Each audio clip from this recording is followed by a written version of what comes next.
আসসালামু আলাইকুম। আপনারা যে যেখান থেকে আমার ভিডিওটি দেখছেন, আপনাদের সকলের প্রতি রইল আমার পক্ষ থেকে দোয়া আর ভালোবাসা। আজকে আমি নাস্তার পর থেকে শুরু করে দিলাম, ভিডিও অন করলাম। আর এখানে আমি রান্না করব, ভাত বসিয়েছি, ডাল রান্না করা ছিল সেজন্য। আর আজকে চিকেন দিয়ে, মুরগি দিয়ে রান্না করব, বাঁধাকপি দিয়ে, চিংড়ি মাছ দিয়ে রান্না করব, সেটাই আজকে আপনাদের সামনে তুলে ধরব। আর আমি এখানে একটু একটু করে কাজগুলি গুছিয়ে নিচ্ছি। এখানে চিকেনটা কিভাবে রান্না করলাম, কেমন হলো একটু কমেন্টে জানাবেন। আর আপনারা একটি লাইক দিয়ে কন্টিনিউ করবেন। আমার একটা ছোট্ট ভিডিও, বেশি বড় আমি করি না, কারণ বেশি বড় ভিডিও এখন আর কেউ দেখতে চায় না। সেজন্য আমি ছোট করে একটা ভিডিও দেই, আপনারা ফুল ওয়াচ করে দিবেন। যারাই দেখেন না কেন ফুল ওয়াচ করে দিবেন, এটা আপনাদের উপর আমার একটা রিকোয়েস্ট।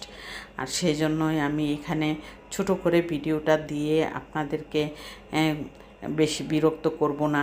আর সেই জন্যই আপনাদের কাছে আমার অনুরোধ রইল, ফুল ওয়াচ করে সাবস্ক্রাইব করে অল বাটনে প্রেস করে রাখবেন যারা করেননি সাবস্ক্রাইব। আর যারা করেছেন তাদের জন্য অসংখ্য অসংখ্য ধন্যবাদ।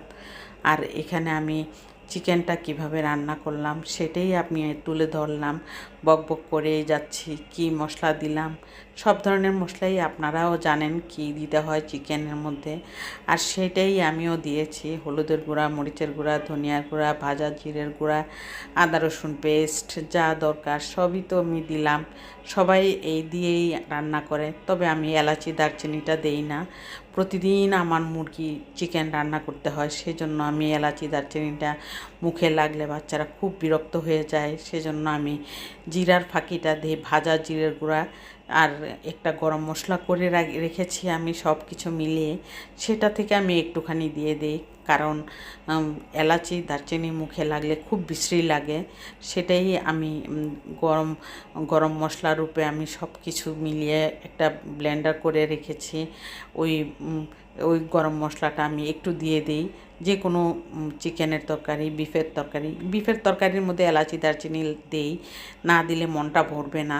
আর চিকেন যেহেতু ডেলি রান্না করা হয় আমার, সেই জন্যই আমি এই গরম মশলার ফাঁকিটা একটু দিয়ে দিই। আর এটা দিয়ে রান্না করলে স্মেলটা খুব ভালো আসে। আর এইভাবেই আমি রান্নাটা করে অল্প পানি দিয়ে রান্নাটা করে নিয়েছি। শুরুতেই দেখেছেন কেমন হয়েছে আমার রান্নাটা। আর এভাবে আমি রান্না করে তারপর আমি বাঁধাকপি ভাজিটা করে নেব।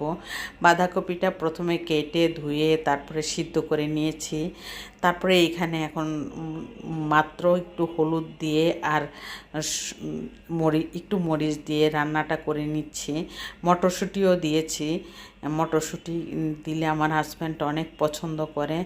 আর আজকে এই বাঁধাকপির ভাজিটা খুব শখ করে আমার হাজব্যান্ড খেয়েছে, কারণ মটরশুঁটি দিলেই ওর কাছে এখন তরকারিটা মজা হয়েছে কি হয়েছে হয়নি সেটা চিন্তা করে না, ভাবে কি মটরশুঁটি দিয়েছে আজকে তরকারি অনেক মজা হবে, সেই মনে করেই খেয়ে নেয়।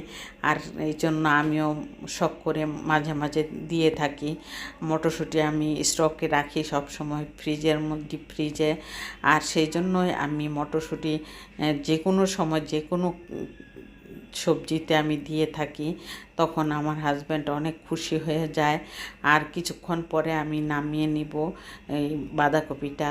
আর সেই জন্য আজকে বাঁধাকপিটা সাদা করে রান্না করলাম, বেশি মশলা দিলাম না, একদমই কম মশলাতে আমি রান্না করলাম।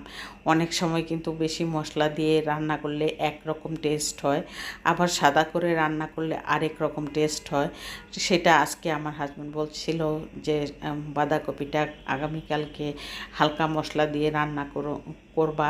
আর সেই জন্যই আমি একদমই কম হলুদের গুঁড়া আর একটু মরিচের গুঁড়া দিয়েছি, আর কোনো মশলাই দিইনি এখানে।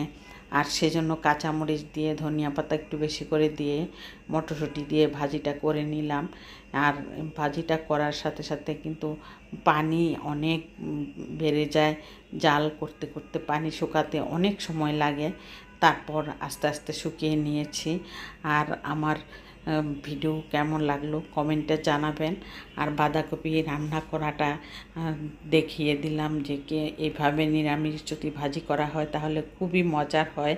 আপনারা রুটি পরোটা দিয়েও খেলেও ভালো লাগবে, আবার ভাত দিয়ে গরম ভাত দিয়েও মজা হবে। আর এই সন্ধ্যা হয়ে এসেছে, পরে আর কি করব, একটা কিছু তো করে দিতেই হয়। সেই জন্য আমি ফ্রেঞ্চ ফ্রাই করে আজকে ওদেরকে সান্ত্বনা দিলাম যে এটাই খাও আজকে।